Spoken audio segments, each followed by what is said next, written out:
Voilà, je me trouve aujourd'hui du côté de Sète, pas très loin. Donc regardez un petit peu ce qui se passe ici.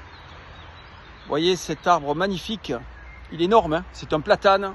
Regardez un petit peu l'ampleur, le volume de cet arbre quand je pose la main dessus. Et c'est pas tout, regardez ici, il y en a partout. Il y en a partout des magnifiques platanes. Regardez, vous avez des arbres magnifiques. Là-bas aussi, il y en a des très très beaux qui sont là depuis très longtemps. Donc je suis ici pourquoi? Parce que projet LGV Montpellier-Perpignan. Je suis avec le GNSA 7, ils vont vous expliquer ce qui se passe. On va vous expliquer surtout quel est ce bâtiment derrière. Donc Corinne, je te laisse nous expliquer un petit peu. Bonjour, nous sommes donc sur le site d'Isanka, sur la commune de Poussan. Nous sommes sur le champ captant de la source d'Isanka. Et je laisse la parole donc à Christophe pour parler de cette source. Oui, cette source est protégée par une déclaration d'utilité publique depuis 1988, qui a été confirmée en 1990 sous l'égide de Sète Agglopole Méditerranée. Cette source alimente à 60% la ville de Sète. C'est la dernière source qui existe pour alimenter en eau potable. Le projet est donc ici de faire des forages pour pouvoir préparer l'installation de piliers de viaducs sur une ligne LGV Montpellier-Perpignan. Tout ça pour gagner simplement 18 minutes de trajet entre ces deux villes. C'est totalement aberrant.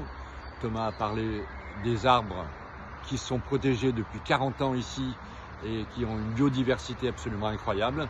Il faut absolument stopper ce projet pour créer une ligne différente pour les habitants de la région. Donc projet à 3 milliards d'euros, donc 33 millions le kilomètre. On a la chance d'avoir encore ces personnes qui n'ont pas vendu, donc ça peut retarder les procédures. L'idée ici, bien évidemment, c'est de vous dire qu'il y a une source ici et qu'on va forer, donc comme tu l'as dit, à 90 mètres. 90 mètres, et qu'en fait, ça va mettre en danger clairement les systèmes hydriques de la région, quoi.